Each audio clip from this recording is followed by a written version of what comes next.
Kiatu changu kimetanuka. Kiatu changu hakinitoshi.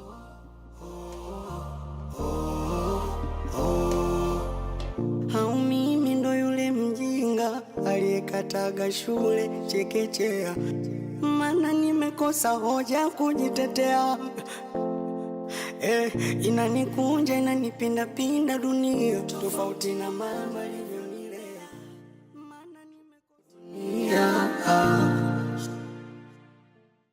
Hello watu wangu wa dunia, nawapenda sana. Sasa na habari njema kwenu. Najua kuna changamoto nyingi sana, mara tunachelewesha kazi, mara quality mbovu. Sasa mtetezi wa hili ameshajitokeza, ni PMTV Extra, na cha kufurahisha zaidi sasa ni bure. Na kuanzia tarehe 1 mwezi wa 9 tamthilia yetu inaama rasmi na kuhamia PMTV Extra.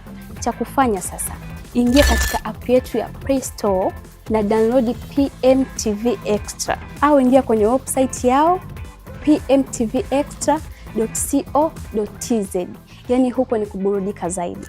Usikose burudani kibao. Pakua PMTV Extra kupitia Play Store au tembelea tovuti yetu pmtvextra.co.tz. PMTV Extra, tuko kiburudani zaidi. Hilo dunia.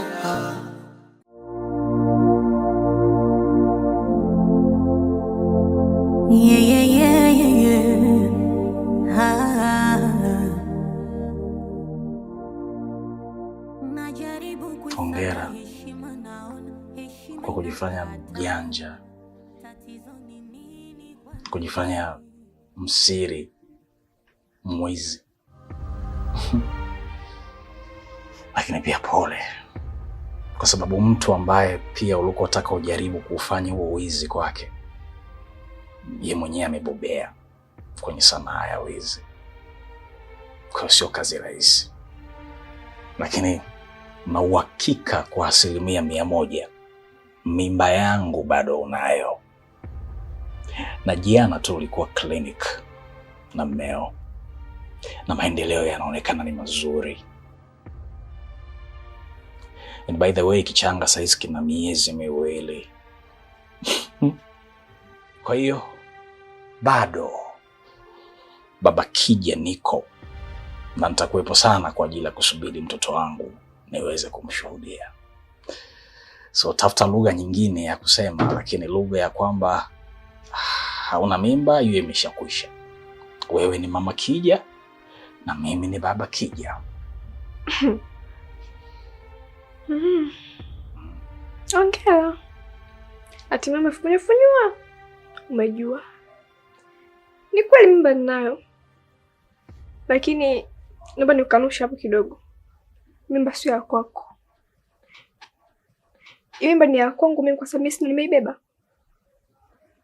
Kwa hiyo nina haki zote za kusema kwamba mimba ni ya mume wangu.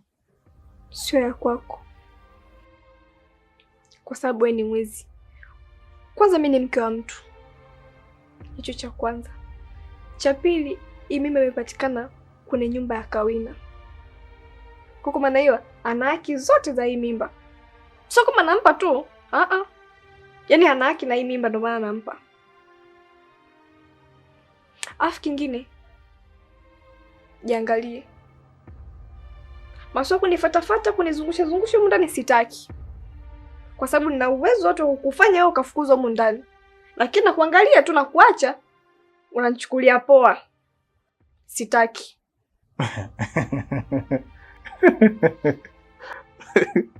Wewe leo unachukuliaga vitu rahisi sana. Eti yaani mimba uigawe tu, yani kama unavogawa mkate au unatoa pipi. Na mimba nayo wewe unampa mume wangu. Unampa mume wako kirahisi tu hivyo. Binti, ile jambo ni zito. Kuna namna unaweza kuwa unachukulia wepesi, lakini ile jambo ni zito sana. Mimi siwezi kukubali kuona unaitoa hiyo mimba eti unampa mume wako. Hakuna. Hawezi kuniua mmeo, unajua? Hawezi kunipiga, hawezi kunifanya chochote. Kwa hiyo mimi sina risk, si kupoteza chochote. Kwa hiyo kazi kwako. Uko tayari kuiharibu hiyo ndoa yako? Kumpoteza wewe mume wako? Lakini pia huyo mtoto? Upo? Kwa mimi nachokielewa na kukiamini sasa hizi ni kwamba namsubiri mtoto wangu. Sawa? Kwa naenda kushoto, naenda kulia, lakini niko hapa kwa ajili ya kumsubiri mtoto wangu. Na hakuna kitu kingine. Na huwezi kunidanganya.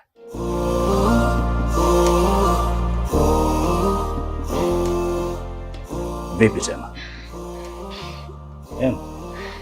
Unajisikiaje? Peleka hospitali? Mimi ndo yule mjinga aliyekataga shule chekechea. Vipi? Maana nimekosa hoja kujitetea.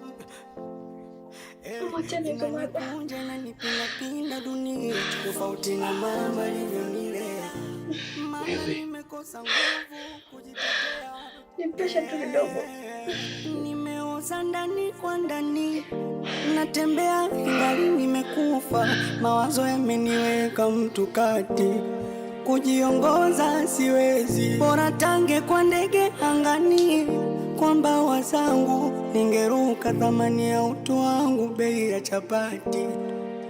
Dunia shule inayofunza mema na mabaya. Dunia wajuaji na wapumbavu wa moo. Dunia Mimi kiatu changu sijanunua used. Nimenunua kiatu cha duka kipya kabisa. Kipindi ambacho nakitumia kukivaa nimekinunua kikiwa size yangu. Ila kuna namna kabisa sasa hivi naona kabisa kiatu changu kuna mtu ambaye anakitumia.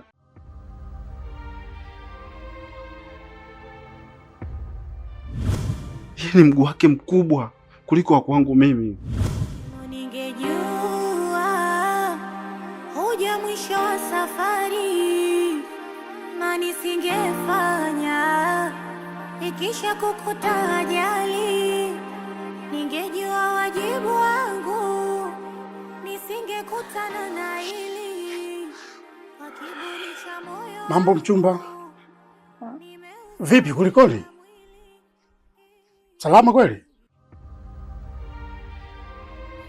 Aisee, kuna chimbo moja nimeligumia sehemu, nadhani litatufaa sana jioni ya leo. Sasa nilikuwa nataka utakapofunga biashara yako nikupeleke at least tukapate dina kidogo. Alafu tuchachue kwa mbali. Rudisha nyumbani.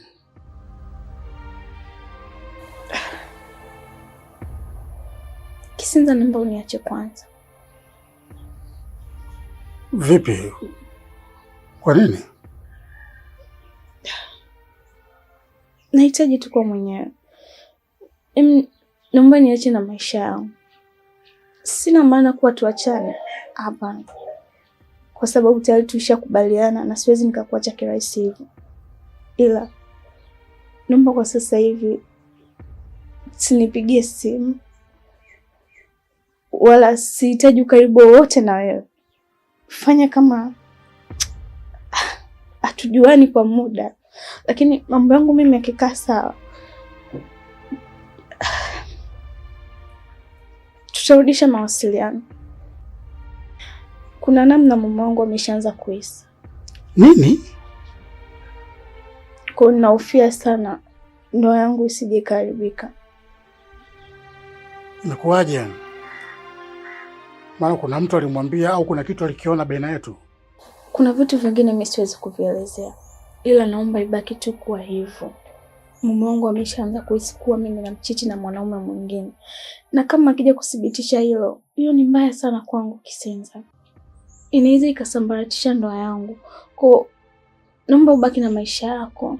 Niache na mimi na maisha yangu kwanza. Sawa. Nakuelewa na pia naheshimu sana maamuzi yako. Lakini kwa kuwa umezungumza kwamba mahusiano yetu yatabaki pale pale, mimi sina shaka juu ya hilo. Kikubwa tu pale utakapokuwa free na moyo wako umetulia, basi fahamishe. Utakapokwama sehemu yoyote nijulishe. Nipo kwa ajili yako. Na hicho ndio kinakufanya ulie na kukosa furaha.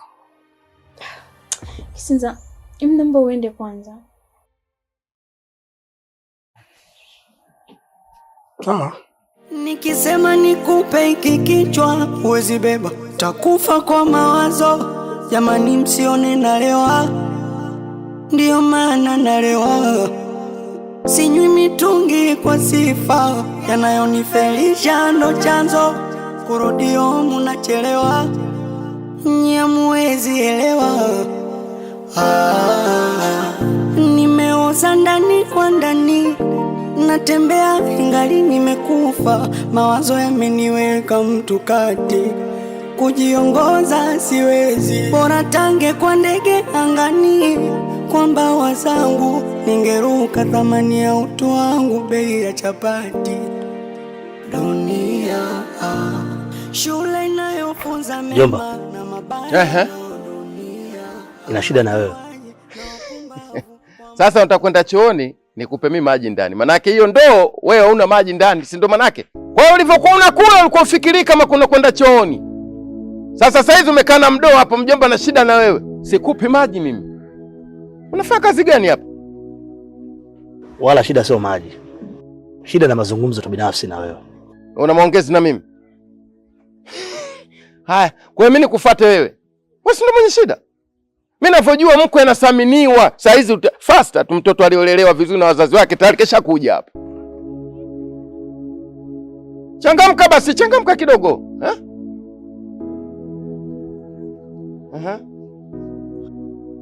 Simama basi kama mwanaume, eh? Unasimama kanta kujiuza. Unajiuza mwenzetu? Nyosha bega kidogo. Si hivyo. Hata mtu akitokea mtu anajua yao anaongea na jeshi tupu hapa. Unaongea mtu unakuwa kama unajiuza uko Buguruni. Vipi? Mjomba, mimi naomba uniambie ukweli. Naomba uniambie kwa nini unachukia?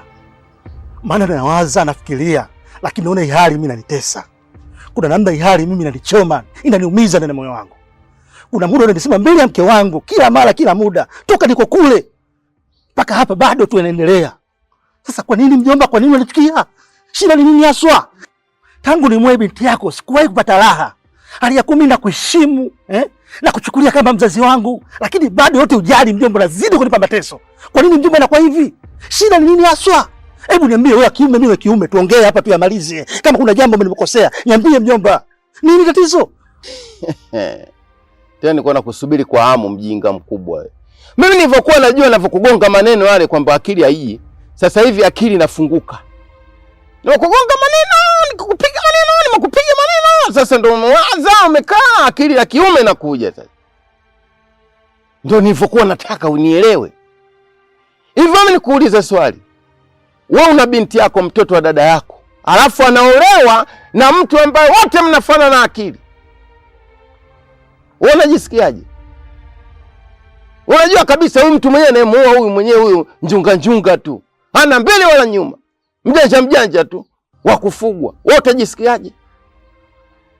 Utajisikiaje na kuuliza? Jibu zito. Sasa hivi unavyoona jibu lako zito, na mimi ndio nakuwa moyo wangu mzito kukukubali wewe.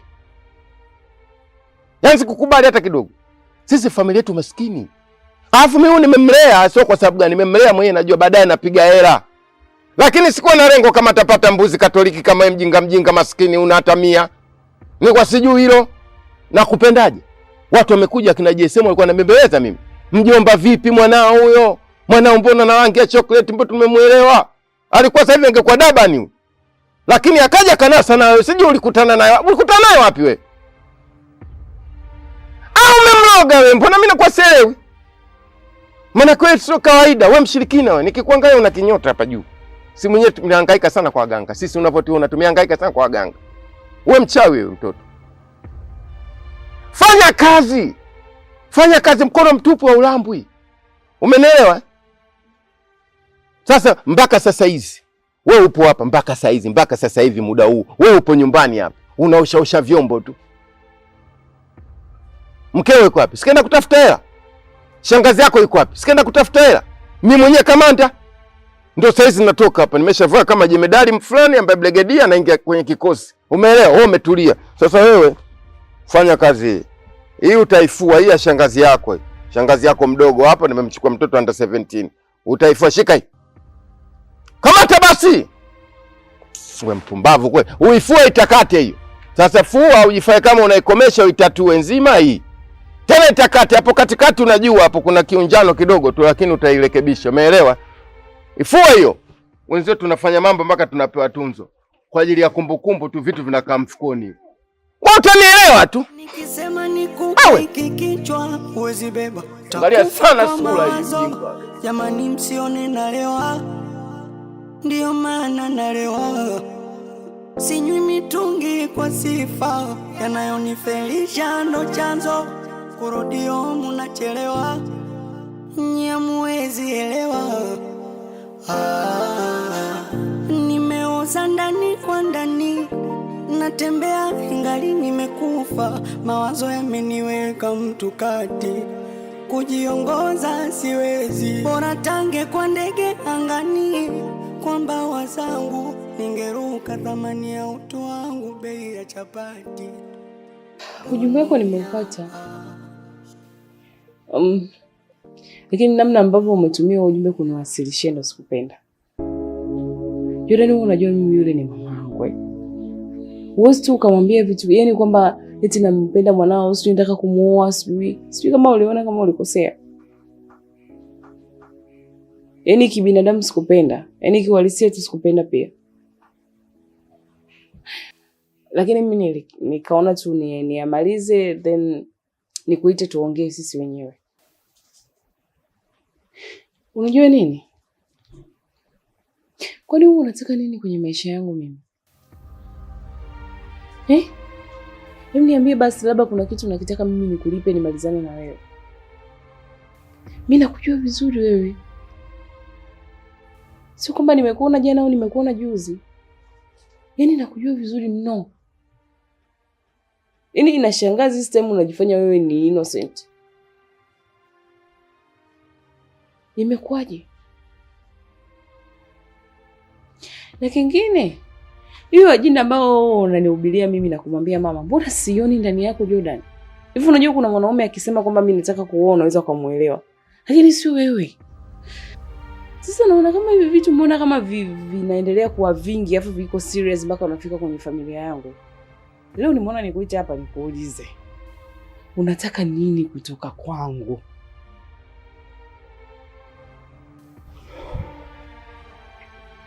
Violet, kwanza nitangulize samahani sana. Naamini kwamba njia nilotumia sio sahihi, ila sikuwa na alternative nyingine. Ilinibidi nifanye hivyo ili nikuhakikishia kwamba wewe niko serious katika hili. Na pia nilifanya hivi ili kuhakikishia wazazi wako kwamba niko serious pia katika hili. Japo najua kwamba nimekosea sana. Nisamehe katika hili. Cha pili, Violet, Jordan unomjua wewe wa miaka hiyo iliyopita sio huyu ambaye unamuona sasa hivi. Ni watu wawili tofauti. Naweza nikasema pia ulikuwa hunifahamu vizuri nyuma. Jordan yule uliokuwa unamfahamu nyuma sio huyo sasa hivi. Mpaka alokuwa mume wako akamwamini, akaamua kumchagua kuwa rafiki yake, kupokea ushauri wake, kuweza kumsikiliza kwa kila kitu, basi jua kabisa kwamba anamfahamu vizuri. Violet, huyu sasa amebadilika sana. Violet, nimeamua na mimi nahitaji kuwa na familia. Nahitaji kuanza maisha mengine mapya, sio yale tena ya nyuma. Na hapa sijamuona mtu yoyote wa kuanza safari hii na yeye, ila ni wewe Violet. Kiukweli, nakupenda kutoka ndani ya moyo wangu. Na nimeamua kuanza safari hii na wewe. Kiukweli haujawahi kunitoka tangu siku nilipoanza kukutana na wewe. Umekuwa ukiroli katika akili yangu kila siku na umenibadilisha kwa kiasi kikubwa sana bila wewe kujua. Please, nakuomba. Naomba ridhia ndani ya moyo wako. Nakupenda sana Violet. Nahitaji tuanze familia mimi na wewe. Nahitaji uwe mke wangu Violet. Okay.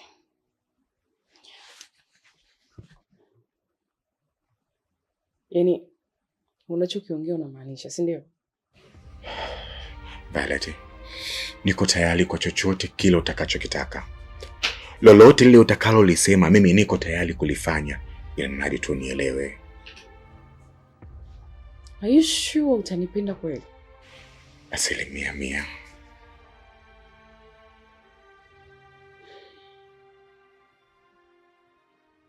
Nimekubali. Yeah, nimekubali. Ariel. Jamani. Wewe kwenye utani hapa tunatania nao. Nimekubali.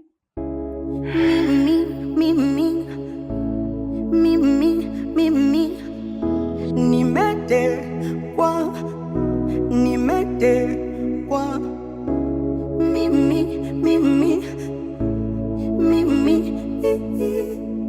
nimetekwa na mapenzi, nimetekwa.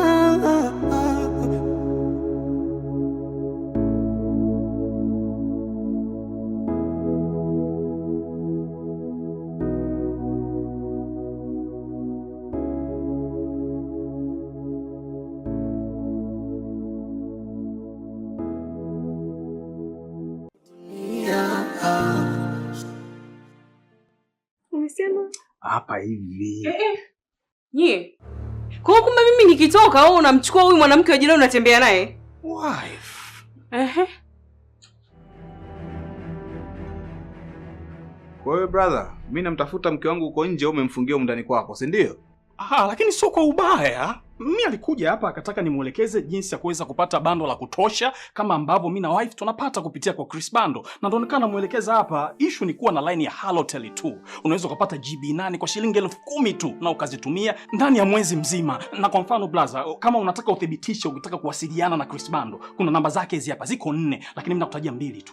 Ambayo ni 0717 048048. Nyingine ni 0785 736361. Jina lake linatoka Christopher Luoga. Hii ndio namba kwa ajili ya mawasiliano tu. Lakini kama unataka ufanye malipo kwa ajili ya kupata size bundles, kuna lipa namba ambazo ziko hapa. Unaweza ukalipa kupitia namba hizi, na hakikisha unapolipa hela yako kupitia namba hizi, jina linatoka pia Christopher Luoga. Na baada ya malipo sasa, ule ujumbe ambao utakaorudishiwa utauforward kwa namba hizi ambazo nimekutajia.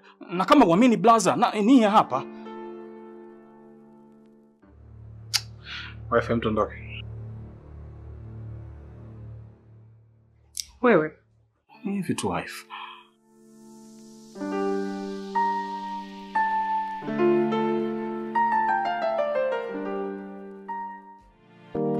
Ino dunia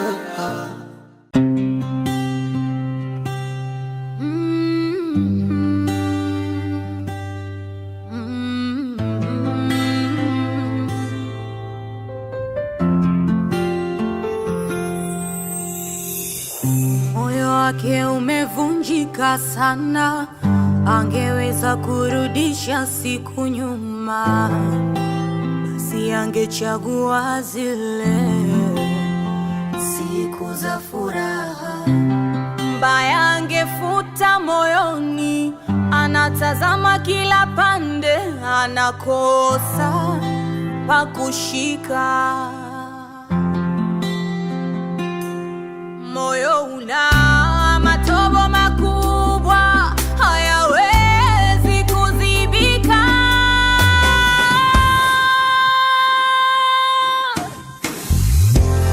Mbele yake giza, nuru imezimika.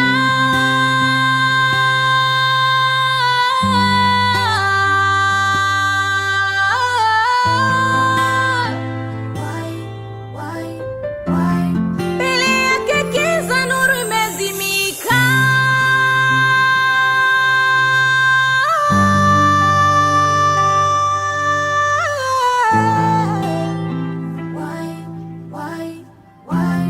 Mbele yake giza, nuru imezimika. Giza kimetanda, ghafla naona mwanga.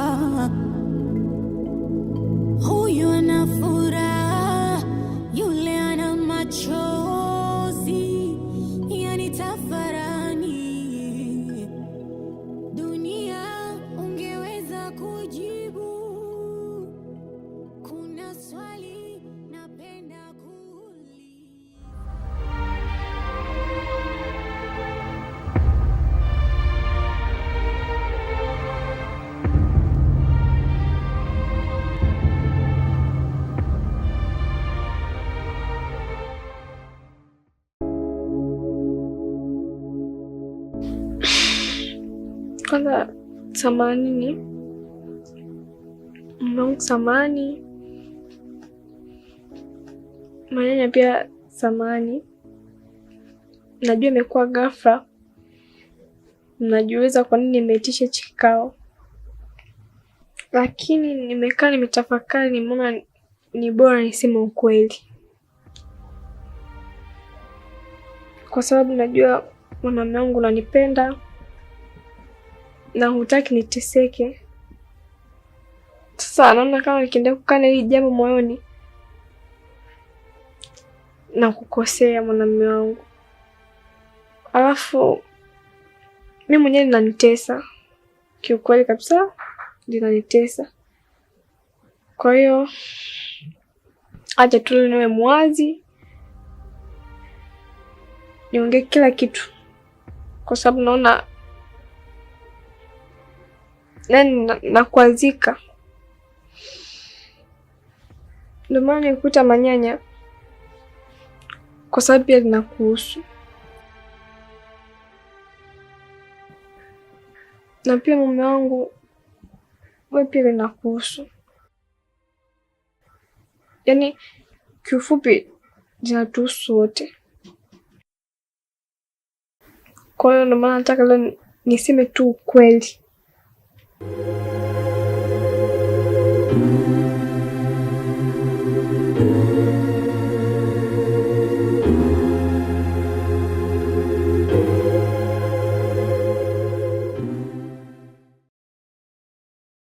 Familia ina siri, ila kwa bahati mbaya Jemre anagundua siri kubwa ya kuumiza.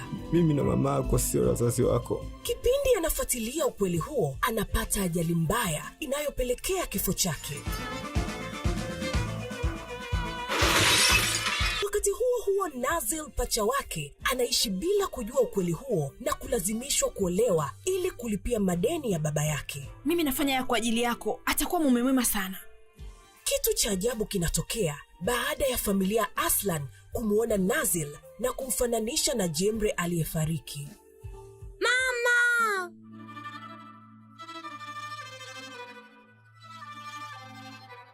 Ili kujua nini kitatokea kwenye mkasa huu na mengine mengi, download app ya PMTV Extra au tembelea tovuti yetu ya www.pmtvextra.co.tz.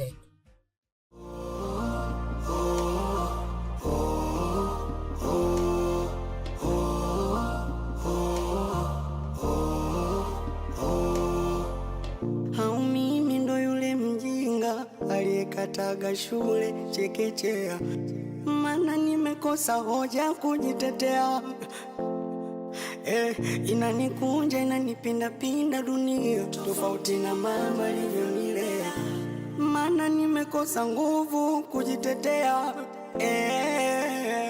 Nimeoza ndani kwa ndani, natembea ingali nimekufa, mawazo yameniweka mtu kati, kujiongoza siwezi, bora tange kwa ndege angani, kwa mbawa zangu ningeruka, thamani ya utu wangu bei ya chapati.